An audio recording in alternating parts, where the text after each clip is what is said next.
Hello, this is Will Faerber from Art to Ride, and today we're going to look at another video clip that's been sent in by Jenn with her horse Megawatt, who we saw in another video. And in the other video, we saw that he was jumping very, very hollow, his back very, very hollow, his head very high in the air, jumping very flat over the fences.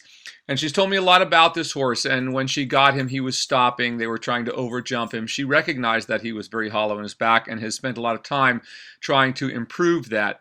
So we're going to take a look at how he goes here. And I have looked at this clip already, and I can tell you that it is better. However, what I would say is he's still coming out and still traveling very hollow, his head much too high and not really working over his back, as you can see here in the trot.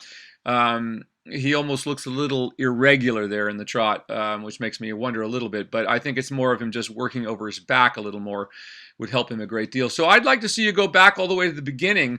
Were it I with a horse like this, I'd spend 6 months just getting him really deep over his back and really comfortable. And then I would start working the horse over single poles on the ground in a trot, which is where you always ought to begin the jump training of a horse, not in a canter, but by trotting fences, which begins to teach them the right distances. And then adding a gymnastic line beyond that.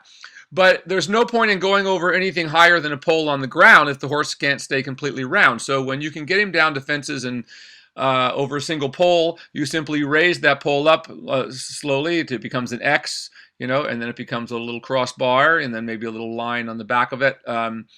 And 1 strides, 2 strides, things like that in gymnastic type of jumping, so that you can teach him how to stride as he learns to jump over his back a little more. So great job with him, and I salute all your efforts to recover a horse like this.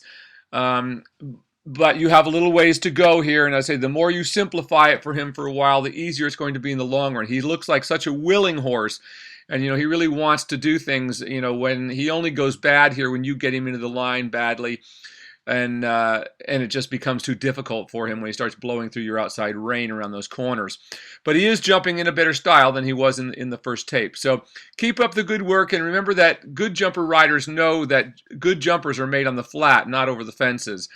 Once we get them moving correctly and in the correct contact, it's very easy to simply put jumps in the way. As the great trainer Jack Legoff used to say, jumping is just dressage with fences in the way. So great job. Keep up the good work. This is Will Faerber from Art to Ride, and I look forward to seeing another tape of you in a while and see if we can't get him a little rounder over his back and a little more relaxed in his job.